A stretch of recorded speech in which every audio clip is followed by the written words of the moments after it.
It's time to feel the rage. Welcome to Film Rage, where we talk movies in cinema, streaming, and classic films as well. Directors and actors beware, as you cannot hide from the rage. My name is Bryce, and I'm part of the Film Rage crew, which also includes Jim. Hey there, Jim. Hey, Bryce. And Murray, who I'm hoping is going to be able to convince James Cameron to stop making Avatar movies. Can you do this for me, Merman? I'll get right on that. Thanks, man. So with the introductions out of the way, let's rage on. I would also like to put in that request. Now, thanks to all who've been supporting us. If you love our independent podcast, please like, subscribe, share, and give us a 5-star rating on your listening platform. Or, even better, support us and join the Film Rage community by joining a membership at buymeacoffee.com/filmrageyyc. If you cannot commit to a membership, you can still buy us a movie rental and dare us to see a terrible film. And you know what? We'll do it, as long as it's played in a cinema anywhere in the world. Now, let's get to raging. But first, here's a word from our sponsor.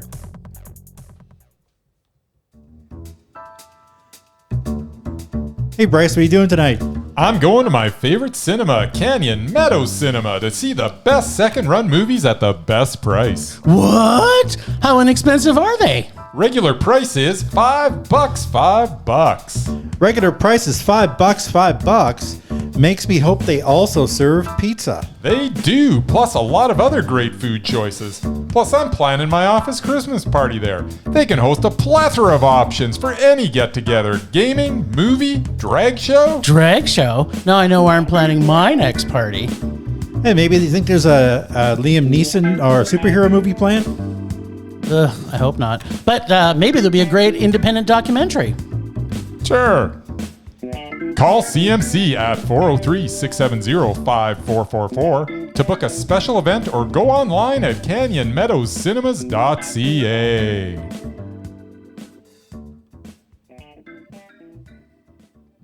Oh, you know what? I feel like getting groovy. Oh, yeah. This is pretty groovy.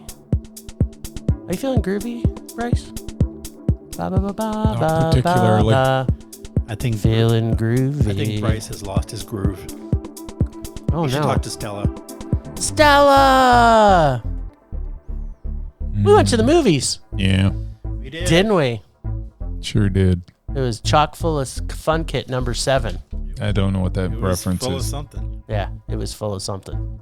All right, so we saw Avatar, The Way of the Water. No, The Way of Water. There's no the. There's The Way of the Water? No, it's just The Way of Water. The Way of Water. Yeah. Okay. So Avatar, The Way of Water is the latest special effects extravaganza from James Cameron. It is a sequel to the film I have been trying to forget about for 13 years by the name of Avatar. Let's start with the obvious. James Cameron should not be allowed to be within 5 miles of the editing process. 3 hours and 15 minutes is just too long for any film, let alone a film about giant blue alien people. So at over 3 hours, you would think that he could develop one character. Just one, James. Over 3 hours, and I had no idea what anyone's motives were, other than head army guy, Quatrich, apparently doesn't like Jake, who looks exactly like the Na'vi, the natives of Pandora, but he has 5 fingers. I've got 1 finger I'd like to show James Cameron for revisiting this colossal waste of time. Anywho, for some reason, this Quatrich guy seems to be able to order anyone to do anything, as they use every resource available to track down one person. He is spending millions and millions of dollars to track one guy. Why are they doing this? No idea. Why is everyone just going along with this? No idea. What will capturing or killing Jake accomplish? No idea. Why does this film exist? No idea. Mixed into this story, and that is using that term very loosely, as there is not really a story here. There is some social commentary about racism and some exposition on the exploitation of animals and, of course, colonialism, but they are ineffective because they are in the middle of a silly movie of little consequence made by a man with way too much money who can do whatever he wants. Why he wants to put me through over 3 hours of hell is beyond me. And who wrote this dialogue? Oh, it's James Cameron again. The dialogue was laughably bad, and it had the sophistication of someone who is in, let's say grade 4. The way of water has no beginning and no end. Our hearts beat in the womb of the world. Water connects all things, like to life to death, darkness to light. The sea gives, and the sea takes. And James Cameron gives and takes as well. He gives a whole lot of anger and frustration with his overbloated attempt at filmmaking, and he takes my money. The most dangerous thing about Pandora is that you may grow to love her too much. No, the most dangerous thing about Pandora is that James Cameron keeps making movies about it. I hated this. It is as of right now at the top of my list of worst films of 2022. Oh, and by the way, if you're going to spend billions on the production of a movie, either use real fire or improve your CGI fire, as it looked like crap. It probably doesn't even have to be said, but Avatar: The Way of Water is a rage. What? What are you talking about? Shocked. I didn't like this movie. What? I was getting the feeling, getting that. Yeah, there was something that you were kind of throwing off there. Some vibes. You were throwing it down. There were some vibes going on. So, here's my take on it. The Way of Water, not the water, but The Way of Water. Yeah. But the Way of the Water also could work. I mean, if they would have called it that. But that's not the title. They could have stretched out the title to as long as the movie. I mean, that would have been really good. As predicted, was a masterpiece of evolutionary step forward in CGI technology. I truly enjoyed seeing how far and how brilliantly Cameron understands the visuals of this technology, except in fire, and how to use it. I think it's more about the water, because the movie was called The Way of Water, not The Way of Fire. Now, if it was called The Way of Fire, he might have understood how to CGI fire. But because it was the water, there was a lot of fire. The water this. was really good. The fire, not so much. It was so much. There's actually quite a bit of fire. But there was more water because it was, water people in the water. I think part 3 will be like all fire. Yeah, then earth, It'll and then straight fire. Sky. There'll be wind in there somewhere. There'll be wind, yeah. Oh, so in addition, Lord. I think you guys are right now that I think about it. There was. We're going to have fire, yeah, earth, of course. wind. It's the way of wind. The way of wind. And that's just coming out of James Cameron, The Way of Wind. So there are some touching scenes in this film, and I love seeing indigenous species winning over the colonizers. I mean, who doesn't, right? If it's in a good movie, yes. Look, just wait. But there's a big but coming. I feel James Cameron peaked in his storytelling with the movie Aliens. I mean, he can shoot big budget stuff that apparently will pay to see, but as far as characters and storytelling, he needs an editor. And he needs to find a new muse. I'm not sure, is it every time he does a new movie where he spends $1 billion, he gets a new wife or something like that? I think that's kind of his thing. So maybe he needs a new muse. I really don't know. And I'm not sure why he feels this was the series to carry him to the end of times. Because apparently, I mean, he's got to be in his 70s now. And if he's planning on doing 3 and 4 and 5, this is just going to be his opus that he takes to the end of his grave. This is basically a retelling of the first Avatar, but where it takes place underwater and with alien CLFs, including a new tree of life, which, if my memory serves me, the first time there was only one tree of life on the planet, but now there's one underwater. So, and this is apparently just so water people can plug in. So everybody's plugging into their own fucking tree.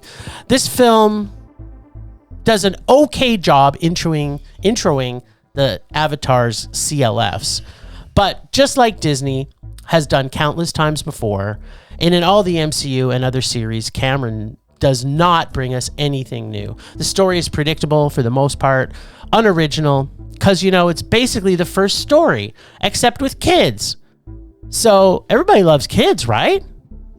No. And it's Is this for these kids to appeal to a new generation so they all can get Avatar lunchboxes and Halloween costumes? Everybody loves their own kids. Yeah, Nobody loves other people's kids. Oh, okay, that's the truth.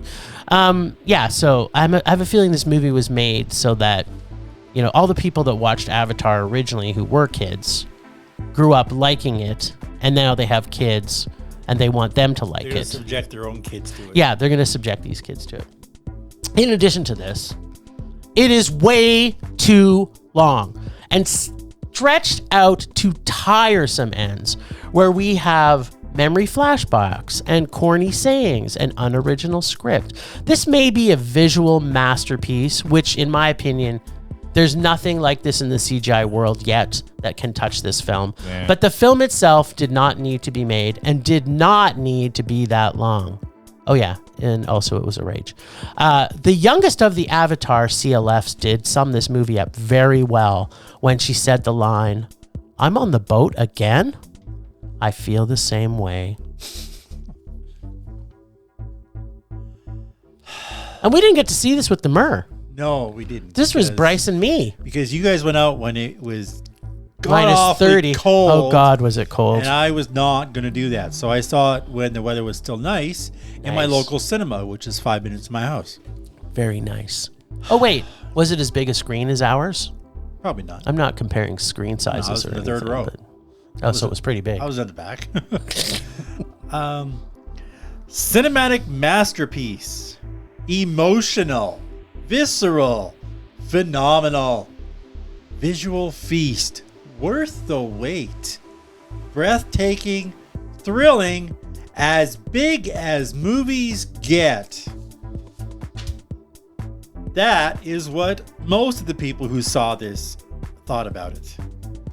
I'm not one of them. Nor me. Some things I don't like about going to movies. Oh, FYI. what? You love going to movies? Yes, things I don't like about them. Movies that are 3 hours long. Besides the fact that I have trouble sitting for more than 2 hours without having to pee, I lose interest in any story that can't be told in 90 minutes. 3D. For the most part, we missed that completely unnecessary. Mm-hmm. I actually paid for the 3D. Ooh! Did not put the glasses on once. What? I was in the third row. Except for a few minutes of worthless Na'vi conversation, they weren't needed. I didn't miss a thing. All the action was right in front of me. I didn't need the damn glasses. So what the hell were people paying 3D for? That's all I want to know. But yeah, I hate 3D. Imagine the people that paid IMAX 3D. God, yeah. Like you guys? No, we didn't. No, we did. We played 2D, but IMAX size screen. You didn't have 3D? No, thank Lucky, God. You're lucky. Thirdly, animation in any form. I know this wasn't a cartoon, but whatever it was, not impressed. Bottom line, it was visually impressive, but mediocre. Had basically the same story as the first one, and I only saw that one once, and I remember it. It's Which was- Fern Gully. It was Who can't weak remember to it? begin with? Like, basically, it's the same story, except the bad guy is now a Na'vi who's as strong as them, and he spends the whole movie hunting down one guy, like you said. He uses all the humans who are living on this planet, which was kind of a weird thing. I don't know why everybody was helping. I didn't They were all understand helping any him. of this. Even his own kid, who was raised by the Na'vi, he wasn't in chains, but he was helping him do bad shit anyway. Like, whatever. The whole Free Willy thing was kind of cool. Whatever the hell those whale things were.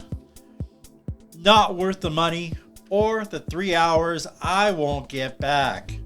Rage. Oh, Murray, you know what that means. I know what that means. Rage! Rage! Rage! You know what the best thing about this was? It wasn't 3 hours, Murray. It was 3 hours and 15 minutes. I didn't stay for 15 minutes of commercial or credits at the end. I left as soon as the credit came up. Yeah, you didn't need to stay for the end. I know. Yeah, it was awful. But if you like that kind of thing, I don't. Movies for you. I don't understand, and this is basically the problem that I think we've all been having for quite a while. It's just there isn't a new original idea. Like the fact that Cameron can spend, he's been saying, I need to make $2 billion. What is he trying to pressure us into making him $2 billion so he can make a third and a fourth one of these? Like, I just don't understand why he can think that there's anything original in this movie. There isn't.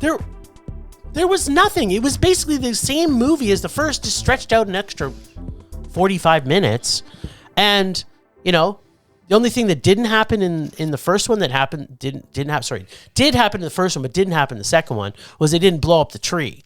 But, I mean, that's going to happen in part 3. Yeah. Because basically he made Avatar the movie, and then he's making Way of Water, Way of Wind, Way of Sand, Way of Air, Way of Fire, whatever they are. And he's going to blow up all the trees. Yeah. I'm guessing. I don't care. Yeah. But you're going to watch it. You're watching 3 next year, buddy. I'm going to watch it just because I'm doing a podcast. If I wasn't doing a podcast, I would not be watching it. I wouldn't have watched this one if I wasn't doing this stinking podcast. This stupid podcast is ruining our lives. I am with you. That's why they call it film rage. It is true. They don't call it. We don't call ourselves film love. No, we don't. Because then we'd be watching romances and Christmas movies. No, that would still be film rage. We're still movie lovers. We can't stand stuff that's terrible. One. Yes. Well, you know what we did get to see though? What's that? We got to see Empire of Light. Oh, I remember that. I went to Empire of Light. I did too. It was the same night. Olivia Coleman is among the greatest of all greats that have ever existed. Every expression on her face, every line in her smile, everything within her sadness or joy, she has a way of making you feel and know everything she's feeling and everything about her. Sam Mendes has been directing features since 1993, and finally we get to know what he can also do is write his own scripts. This period piece is a small moment in time and carries very heavy subject matter of racism, mental health, sexual harassment, and more importantly about friendship and love. The music choices were both period appropriate as well as age appropriate for the cast member listening to the music. With our lead, Stephen, played by Michael Ward, is listening to ska music, and Olivia Coleman's character is listening to Joni Mitchell and Bob Dylan. Plus, the soundtrack by Trent Reznor and Atticus Ross was outstanding. All the supporting cast did an exceptional job keeping up with the powerhouse that is Olivia Coleman, especially by Toby Jones, Colin Firth, and Tom Brooke. But Michael Ward does a stellar job as the co-star in this movie. Did you have a note you were going to pass me? No. Okay. Write myself a note. Writing himself. I love it when you write yourself. I think you wrote ass. Oh, that I'm an ass. Well, I do that too. I didn't. Looks like it's A equals SH. A equals MC squared. Looks like ass from here. So H. the supporting cast in this do an exceptional job, but Michael Ward does a stellar job as the co-star in this movie. And against Olivia, lesser actors would have been destroyed, but he holds his own. This film is filmed with moments that make you angry and frustrated and sad and concerned and in love with these carefully crafted characters. Sam Mendes does what he does best, fills the screen with awe and wonder, and writes his first film, which brought joy to my heart for an hour and 55 minutes, which I desperately needed after watching the previous 3 hours and 12 minutes I had to endure. Sam, you can stick to writing and directing going forward. I'm just saying, keep it up, and you'll be undoubted in 2 categories. You only have 7 more films because this one starts you with writing and directing as a Mondo. We're not even tracking writing, but now I think we have to because of Sam Mendes. I just can't believe how similar your review is to mine. Did you copy mine? We better put Murray in between us. So Yeah, Murray, you people go don't get- next. I am People always, don't get bored from the same I'm review always in. twice. Oh, you think I'm gonna have something bad to say? No. Well, this was. He's literally brought up like stuff that I'm Same going to be stuff? bringing up as Okay. well. So Well, mine's a short. Let's make a sandwich. Let's have a sandwich. I'm gonna cut to the chase. Oh, This is probably the best film I have seen this year. what? Wow. This is not even a Murray movie. I know there's still a week to go, but What this is will probably happening? be my number one. Unless Babylon blows me away, which it might. I have to admit, Could. it's taken me a while to warm up to Olivia Coleman. Some of her performances are hit and miss with me. I don't. This is by far the best I've ever seen her. I found this to be a loving tribute to the good old days of cinema. Before the multiplexes, and 3D, and AVX, and IMAX, and whatever else is out there. When people actually went to the movies. The story was completely captivating. All of the characters were deeply layered and complex. The relationship between Hillary and Steven was sweet, tender, heartbreaking, and very emotional. Actually, ironically, the only character I didn't like was Colin Firth, and I guess that was the point, but That was definitely the That's point. definitely he the wasn't in it point. very much. I'm not ashamed to admit I shed a few man tears. Sam Mendes made another amazing film. Truly a spectacular film. Mondo. Huh. I loved it. Before Bryce goes, it just wanted to throw in there that, like, for someone to wait until he's this deep into his career to do his first writing credit, Dramatic I gotta movie. say that's pretty Yeah. incredible. Anyway, over to Well, you. I'm looking up his list, and really, he only made like, well, Yeah, he hasn't made a ton of films. 11 movies. We're gonna total. talk about him But, more in a bit, yeah, just saying. but yeah, sorry, Bryce. So he hasn't made a whole Now, bunch. do you want me to just reread my review? Nah, I'll do my own, but You'll polish it up a bit. it's almost You'll as if polish you're, up it's that almost turd. it's almost as if you were looking over my shoulder when I was jotting down my notes. So, Empire of Light, directed and written by Sam Mendes, the maker of 7 films that were Mondo and 2 James Bond movies. But I digress. Back to Empire of Light. Let's just start with Olivia Coleman, who is a freaking force of nature. The way she attacks every role she is in is awe-inspiring. She outshines everyone on the screen, and I just love her. This film was cast perfectly with Coleman as Hillary, Michael Ward as Stephen, who brings a ton of heart to this role, Colin Firth as Donald Ellis, who brings a ton of sleaze to his role, Tom Brooke, who is quietly brilliant as Neil, and Toby Jones, who has some of my favorite scenes in the film as Norman. In contrast to the other film we watched this week, Empire of Light develops every character to the point that you are emotionally invested in what happens to them. You find yourself caring deeply for Hillary. You can't help but have disdain for Donald. You root for Stephen to get everything he deserves. You care. This is why I go to the movies, for films like this that immerse me into a time and introduce me to fully developed characters that I can love and hate and support and learn from. In less capable hands, this could have been an over-sentimental mess, but Mendes is able to present a few encompassing themes and meld them into one story quite seamlessly. Sexual harassment, mental health, racism, these are some giant topics to pack into one film, but Mendes pulls it off. And even if you make the argument that perhaps there is too much going on in this film, which I could see someone saying, but I don't agree with. There is one thing that is undeniable, however. Watching Olivia Coleman do what she does on its own is more than worth the price of admission. It's she's just so good. She is Mondo. And so was Empire of Light. And so is Sam Mendes writing. So is Yep. Sam Mendes. Right. And Roger Deakins, Oh, who's cinematographer, yeah, the cinema, like and Trent Reznor. this. Yeah, the music was great too. I didn't mention the music, you did, but yeah, Trent Reznor. Well, he's what is such going a on? role. Trent, what's an Atticus Atticus Ross. Yeah. Yeah.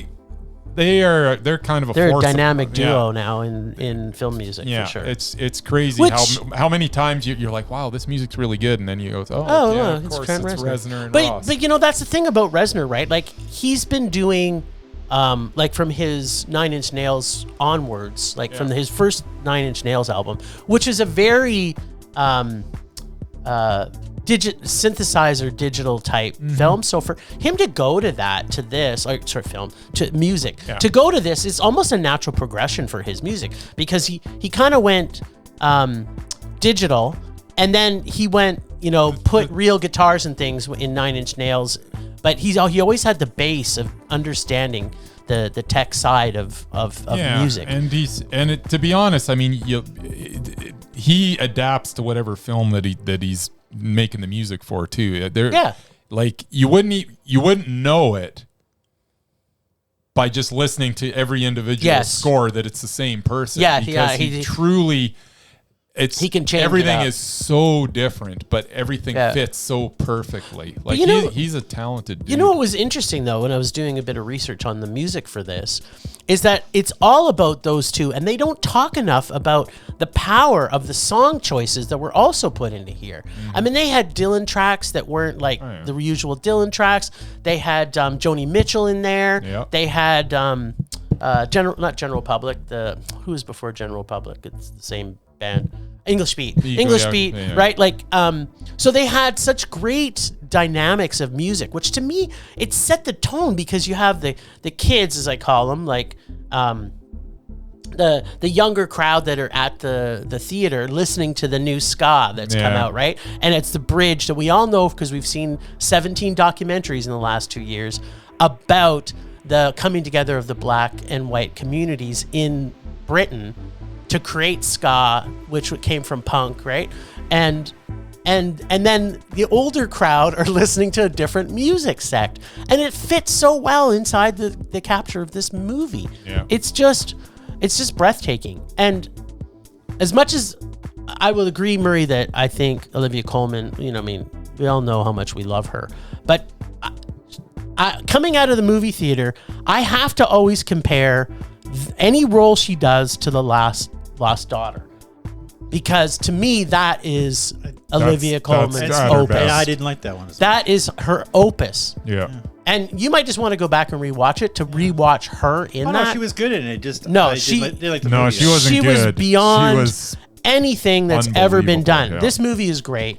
But I'm not saying that she did a worse version. It was a different character. It's a different obviously. character, and it's tough to compare them sometimes. And Yeah, she's always the best thing on the screen. Yeah. But you know where we're going this soon. Yeah. Oh, man. Well, you know what that means, Mur. I know what that means.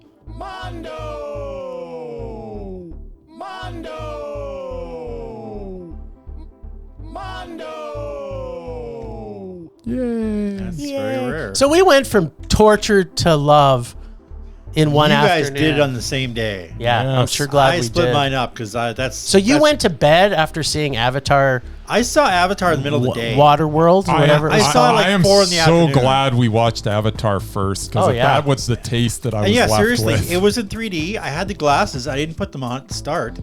And I'm like, wait a minute. Like, it's not fuzzy at all. Like, I can see everything perfectly. Yeah. Until the actual conversation came up. And I'm like, why the hell would I wear the damn What glasses? the actual hell? Why would I wear the glasses? Like, I don't know how much you spent on the 3D, but it wasn't worth it. Whatever it was. Yeah, it might have been one that. Anyway, just no, threw 3D I in it. got that out of the way on the first day. And then I... Yeah, we were exhausted, all three of I'm us sure you actually, were. when we went to see the movie. After coming out of Avatar, it would, like, we were all like, did 17 rounds with Tyson, and then I thought, oh my God, we're gonna fall asleep in this next movie, but you couldn't. Nope, you couldn't. It was- definitely yeah. was And a I little was- slower, but yeah, no, I was totally engrossed the whole 2 hours. Murray, this is huge for you. Well, I knew it was going to be good. It's a heavy drama. I've been seriously looking forward to it all year. I know, As but soon it's as a I saw heavy promos drama. for it. Well, yeah, but it had light moments and Toby Jones. Toby Jones was He's amazing. a projectionist. Yeah. Who else do we know that's a projectionist? Murray is. Oh yeah, Jackson's. I am. That's right. You actually kind of a little bit. I like don't Toby deal Jones. with the old school film, but I kind of wish I did. Cause You now, still could. Now it's all digital. You But still could. Anyway, so I can identify with this character. Nice. I can identify with Olivia Coleman's character Yes. Anyway, it's a great movie. You should see it. for multiple reasons.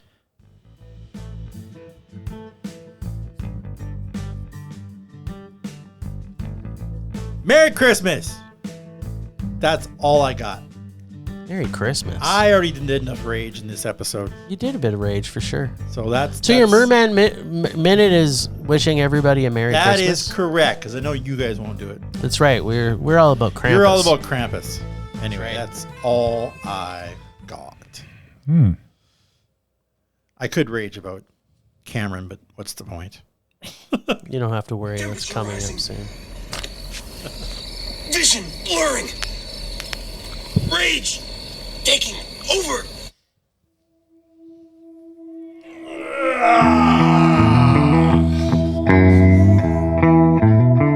When do we get that?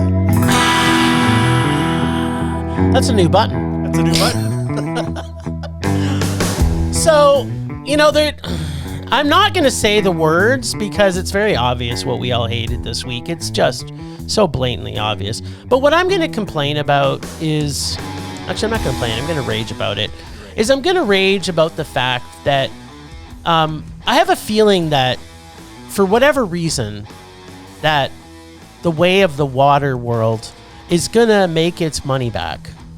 And I have a real fear that the movie that we just talked about with Sam Mendes' Empire of Light, his opus, if you compare his opus of his first writing credit with Cameron's probably 6th writing credit, and his never gets better, the fact that he comes out of the gate, this movie might not make its money back. Empire of Light may not make its money back. I'm not sure what the budget is, but when you look at the opening box office weekend, so this, I don't know how up to date IMDb is, but opening weekend in the US was 163,000.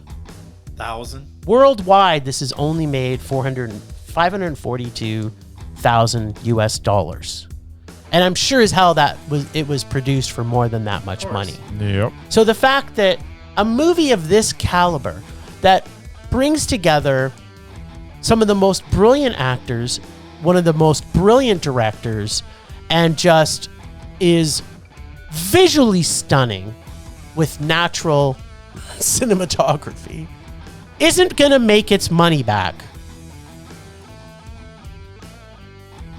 Yep. And the Waterworld sequel is going to probably make another, and they're going to make another one. So this is my rage this week is, can we somehow start to boycott these things? Like, just people realize that we don't have to get James Cameron to $2 billion. If you're listening to me right now, please stop going to see that movie. And everybody who's listening to us, if you have any love of film whatsoever, go see Empire of Light. That's my rage. Well, the big problem, as you know, Avatar was in what? 200 screens in our city alone? How many were in Empire of Light? It was in one screen and one But it was theater. in a big cinema. But it was a they could fit downtown 600 one. people in there. But they could have had it in every cinema. One screen in every cinema. Every 10 or 12 screen multiplex, one screen should have had Empire of Light. Yeah, I agree. Which was a travesty. I mean, this is the same... That's my rage. This is the same director that put 1917 out, and it was filling cinemas. Yeah, I don't know. Right? So Yep. Maybe it still will after the new year. I don't think so. Well, if it gets an Oscar nod, it's going to. Trust me. Yeah, I hope so. It'll get all the nominations. Like Olivia, and it'll go back. It'll go back in theaters, and people. Coleman will actually get see it. nominated. Coleman will hopefully get nominated. Cinematography will get nominated. Maybe Mendes. Possibly. Anyway, that's my rage. Anyway, People, yes, I agree. start boycotting. Yes. Waterworld Stop going 2. to James Cameron crap. Yep. I'm sensing a theme. Well, crank up the music and let's hear it.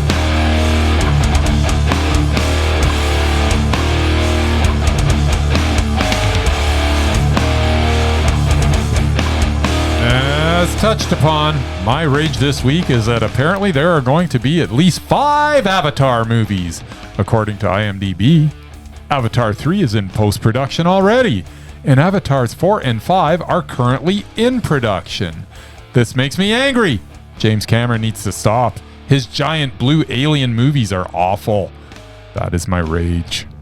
Can we just, I'm just going to take a peek at Box Office Mojo. Well, I do want to say one thing, which I guess I should have had my own thing about, but James Cameron, in my opinion, pretty much since The Abyss, relies way too much on technology and visual effects rather than storytelling. Yeah, there's no writing involved in his movies. I mean, anymore. Aliens was fun, but it definitely lacked the, gravitas of the first one.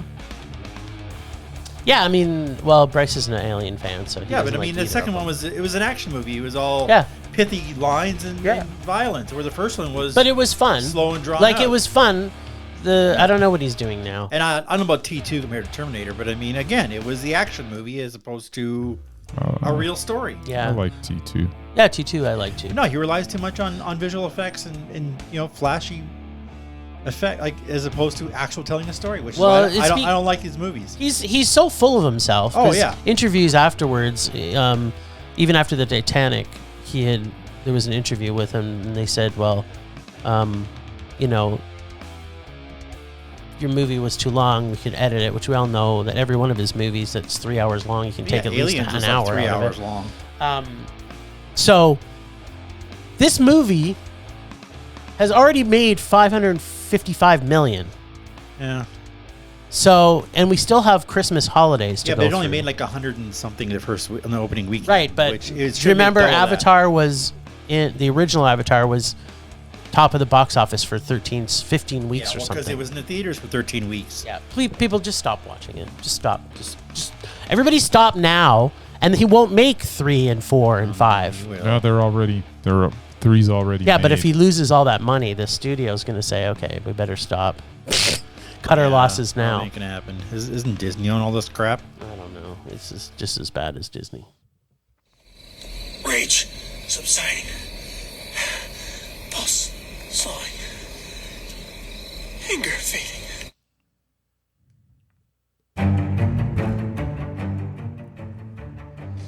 Well, it looks like we both did our homework for the list, because I also looked at Sam Mendes after I put his name out. Mm-hmm. And yeah, he made 2 James Bond movies back to back. So Sam Mendes, 7 Mondos, and 2 James Bond rages for me. Unfortunately, can't be undoubted. They are in the middle of his. Yeah, he's got a ways to go. But I mean, his first one was American Beauty. Yeah, it sure was. yeah. Like, apart from the 2 Bond movies, I mean, I didn't see National Theater Live, whatever the hell that is. That's not a movie. No, it's 3 hours and 43 Yeah, minutes. I know. It's not a movie. It's listed under movies. I understand that, but he directed a play. Oh, okay. Yeah. He directed a play. Yeah, out of those 2, I actually did see Skyfall, and yeah, it was at the most a meh for me. Yeah, so for me, it wasn't 2 rages. They were both Skyfall. Actually, the funny thing is I saw Skyfall first and I didn't like it. But then I rewatched it and I liked it better. Okay, I liked and the- Spectre was a meh for me, so there's basically 2 mehs back to back anyway. So he has to start from the beginning. Isn't there So King Lear in the middle? 1917 is Mondo, and Empire of Light is a Mondo. There you go. So 2 down, he's 6 two- to go. he's as long 2 as he and he's avoids 6 to go. James Bond movies, he's golden. Yeah, exactly.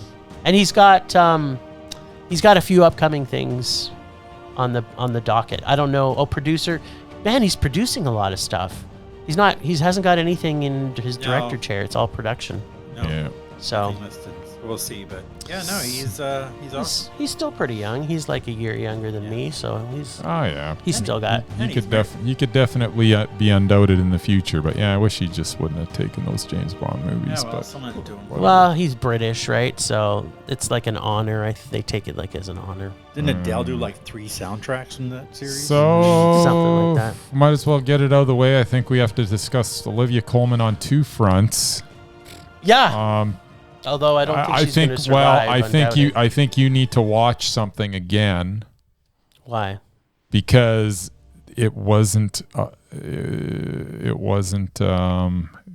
rage. Well, Electric Light of Loose Wage, I didn't give it a rage. I gave it a meh. No, but you gave something else a I rage. know what you're talking about.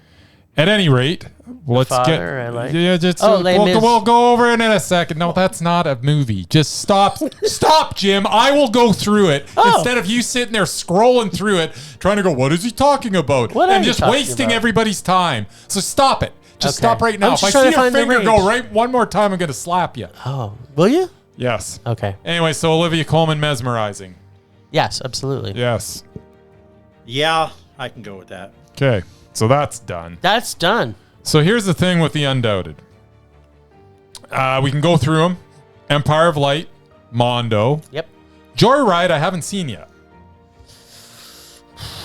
Have you seen Joyride? I want to see the pictures of Don't it. think you've seen Joyride.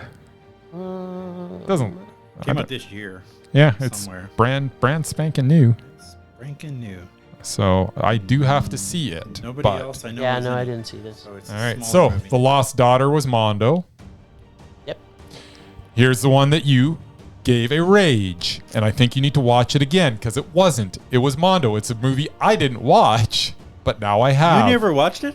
Oh, you did now. I have now. Mothering Sunday Oh. was Mondo, It's not the one I was thinking of. but you gave it a rage. So I'm not counting her narrator in the other movie?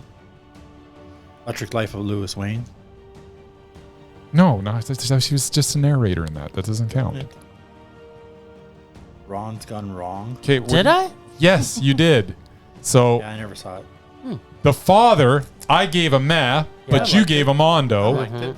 So we flip flop there. If you can watch Mothering Sunday and give it a meh, I mean, there's still going to be a problem later on in this list, but it's a problem that's going to be wiped out immediately. But Them That Follow was Mondo. Yeah. The Favorite was Mondo. Oh, I know the one you're talking about. No, he's already talked about that one. No, it's coming. And the eighth one back on her list Yep. is Murder on the Orient Express, which was a rage. Which I like. It was for me too. So, I think at some point between now and her next movie, if her next movie is even a meh, that could put her on the Undoubted list. If you go watch Mothering Sunday again and tell me that it's not at the least a meh, it's Mondo. I don't know how you could say that it's meh. I don't think it's Mondo. Oh my god. It's Mondo. Oh, watch it again. You know, I Just for her. I totally forgot she was in Hot Fuzz. Right? Yeah, that was a long time ago, Totally. but yeah. She's so good in I it. didn't even know Yeah. She was that big. mesmerizing in it. She was awesome. She was awesome. Anyway. But yeah. Well, the important thing is that she's mesmerizing. True. That's a thing. It's true. But as I say, you've got time. You don't have to rush into it. But at some point, you need to watch Mothering Sunday again. Well, for her, I would do just about anything. Yes. So. Except for because- rewatch that other terrible movie she was in. Yeah, I'm not watching the Murder on the Orient Express again. It might be in the I already dare know bag. It might was be in the ho- dare It was bag. so I liked freaking it. horrible. I liked it. Oh, it was god awful. So Of bad. course, I also like Death in the Now too. So. Yeah, which was also not I like good. Agatha Christie. Nothing the now was meh. I like Agatha Christie. Yeah, it was meh. You thought it was meh. Even And- though And here's Gal a question. Gadot was in it. While we're on the list here, Yep. so can a director be repulsive? As over the years, James Cameron has become repulsive to me. Early on, he wasn't, but he just his name makes me angry now. Seeing his stupid face before the movies at the cinema made me angry. And not only before Way of Water, but I got to see his stupid face before Empire of Light saying, "Thanks for coming back to the cinemas." And blah. I hate him. Yeah, He is repulsive. He can't be repulsive because we're not supposed to see him. He can be repulsive as a person. His writing but- repulses me. he's- His he's- directing repulses me. Then His you- overuse of technology Then- repulses me. Then you need to he needs to get on the doubted list. Did you do the work on that? As a director, I can't be on the doubted list because he hasn't made enough that gets a couple of films that were fine off. It's There you go. So there's your answer. because yeah. here's your. He can be doubted. He cannot be repulsive. Well, he'll be. He could be repulsive if he was acting in movies, but he's not doing that Do either. that. He's repulsive to me. I had to see a stupid face on the screen twice on Monday night. Yeah, you did. Yeah, if I didn't. Just once every night. Although, both movies, I put my earphones on and watch stuff on my phone. 'Cause I didn't even want to watch the trailers. I didn't watch any of the trailers. Like the new Indiana Jones or whatever else. God. Was like, That should have been my rage. I didn't even watch all that crap. I just put my earphones in and watched videos on my phone until the movie started. Because I didn't want to see all that crap that's coming out. Oh my God, that's so good. All right, so I'm going to watch Mothering Sundays. And then our first movie back from the holiday break is The Dead Don't Die. Oh, okay. Yeah, okay. Because we have Adam Driver versus Bill Murray. We do. Forgot about that. Yeah, so not next week because it's our Krampus special, but this week after that, we will be coming back. We've got to have a big episode, so we may have to move some stuff around. We'll see. We'll see. We'll see. Did you have anything else for the list? You No, seem pretty I'm excited about it. I'm Y'all fine. raged out. Yeah, he's All right, repulsed out is actually what it Yeah, is. it's repulsed out, yeah. Totally repulsed. 3 years in the making and countless amounts of rage later. It's the 3rd annual Film Rage Krampus special. Yay!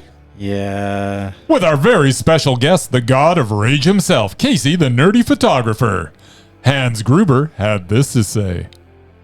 I first met Krampus in a Bavarian beer hall in the mid-90s. Santa's head elf, Ernest J. Keebler, Ernie, to his closest friends, said, I haven't seen hairy balls like that since, well, let's just say it's been a long time. Is it true?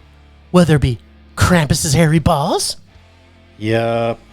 Don't miss the event of the holiday season. 3 years in the making. Gather the children and grandparents around the Krampus podcast listening bag and get ready for... Film Rage 3rd Annual Krampus Special! Streaming live starting December 28th, 2022.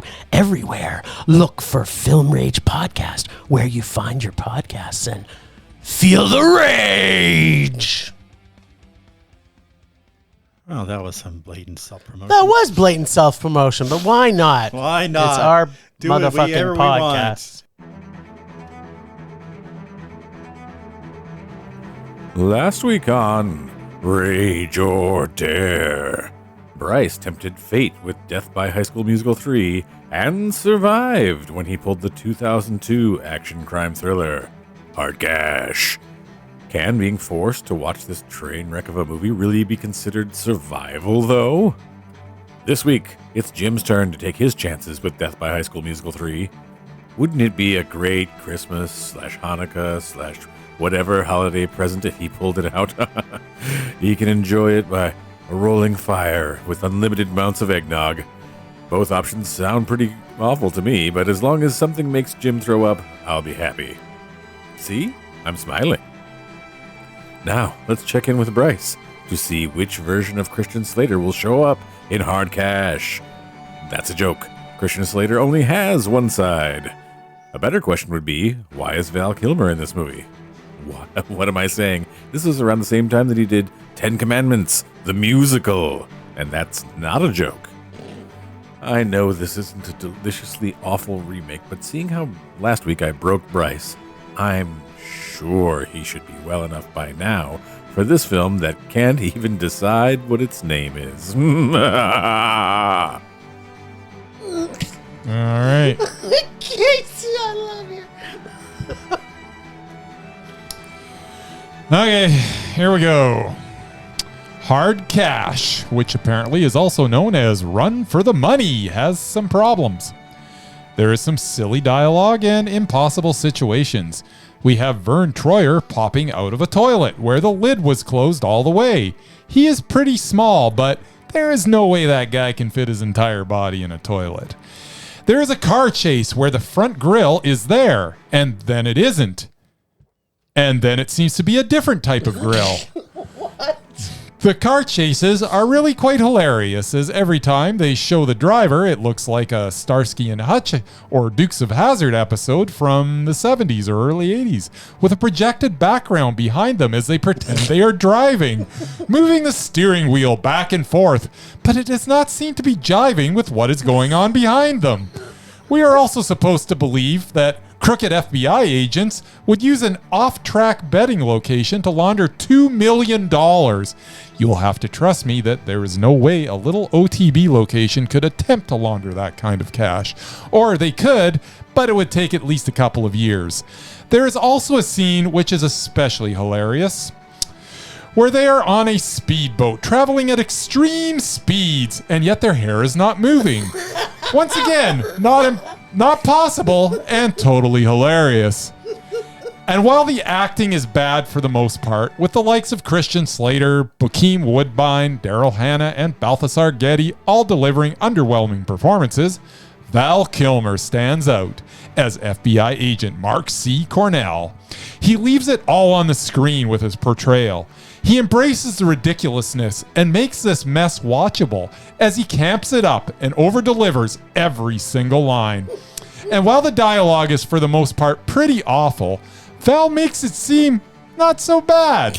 Plus, I actually laughed out loud as he asked Slater's character if there is anything he would like to tell his daughter, who Val's FBI agent Mark C. Cornell had kidnapped for reasons that are convoluted, but kind of fit in this wacky world.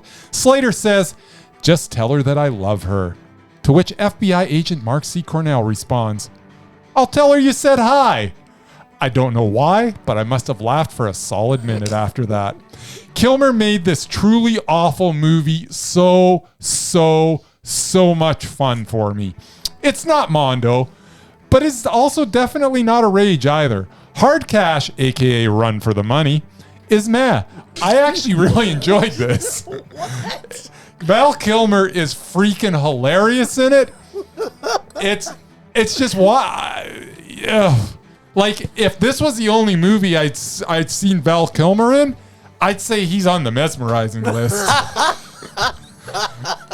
But other efforts have made it not so. Don't get me wrong, love Val Kilmer. But, he's not mesmerizing. But in this movie, he is. It wasn't that bad. And I laughed so many times at the... But was it trying to take itself seriously? No, it was total... That's the whole thing. It was trying to take itself seriously, but just...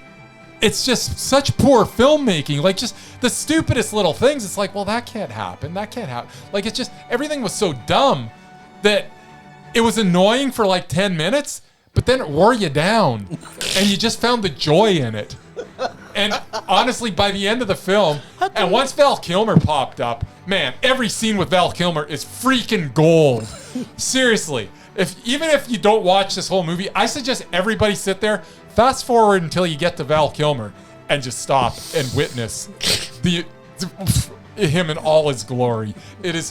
He knows he's in a bad movie. Oh, and really? He's just nailing it. He is so good in this. So I'm actually thanking you, Jim. Aw, because you were broken last week. I was broken, but you know what? This was pretty funny. I enjoyed it a lot. What was that movie he did with the cow in it? Top Secret. Top Secret. Yeah. Was it kind of no? his kind of portrayal? Because that's a different type of thing. Like this like he. It's I don't know. It's hard to describe, but you just got to see it. And to be honest, he was the only person the whole movie where I don't know if maybe sometimes he was just ad-libbing and saying, screw the script, I'm just going to say something. But every time he delivered a line, there's about a 50-50 shot that I was going to laugh. and he, as I say, he leaves it all on the screen. He just goes so over the top with everything. It's beautiful. It's absolutely beautiful. I love his performance in this. The movie's still meh because there's a lot of stuff you just can't forgive. But overall, I enjoyed it. Okay, so here's the real question. Yes. Did you see in this movie why I'm not a big fan of Christian Slater? I understand. Yes. Okay.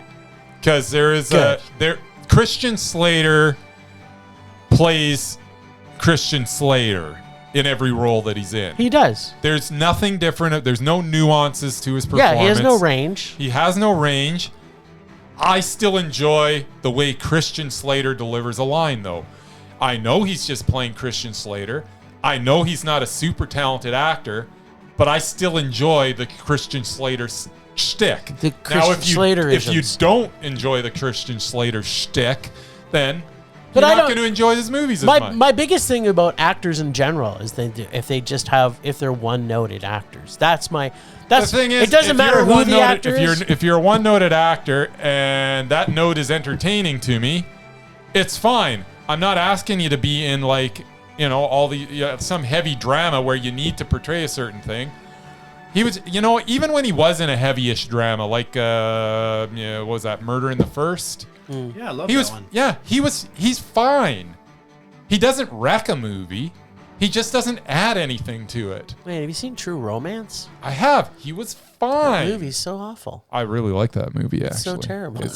Gary Oldman is fantastic Gary Oldman's in it. great in it. It's got one of the Christian best Slater's scenes. in it, though, and it's got one of the everything. best scenes ever put on film with Dennis Hopper and Christopher Walken in a scene that is burned in my memory forever because it's just two actors at the top of their game. Yep. Absolute brilliance. Agreed. And Good- then there's the good rest of the movie. movie. Good movie. And then there's the rest of the movie. Loved it. Well, I'm almost afraid to pull from this bag. Oh, it's time. There can't be that many left. But here's the thing. Yes. Whatever I pull, we're not watching until the second week of January. Because the first week back, we have a dare we have to watch over the holiday season. Oh, yeah. That we were paid to watch. Yeah, Are we'll you do sure it. that you've seem to have a lot more in your bag than I have in mine? I Did hope you just throw 16 versions of High School Musical 3? I wish that were the case. What do we got there? Please be High School Musical 3. High School. What is it? No? It's a sequel. What is it? I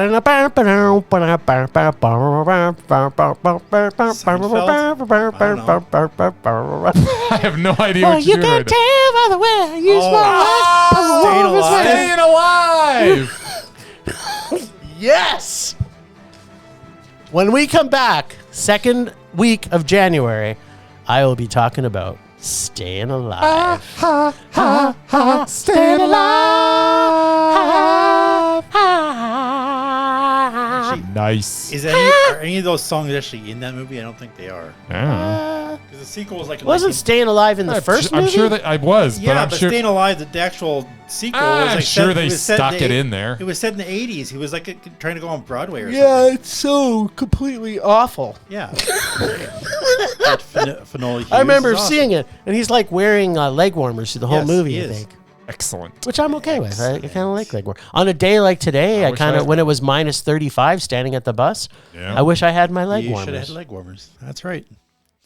Well, everybody get ready for next week for the third annual Film Rage KRAMPUS special. But in the meantime, thanks Ragers for listening. Thanks to the extended Film Rage family, who you can find in our show notes. Thanks to Casey from The Nerdy Photographer for the voice of Rage or Dare. Find us on social media everywhere at Film Rage YYC. Check out everything Film Rage at filmrageyyc.com, including our merch site for Redbubble and TeePublic.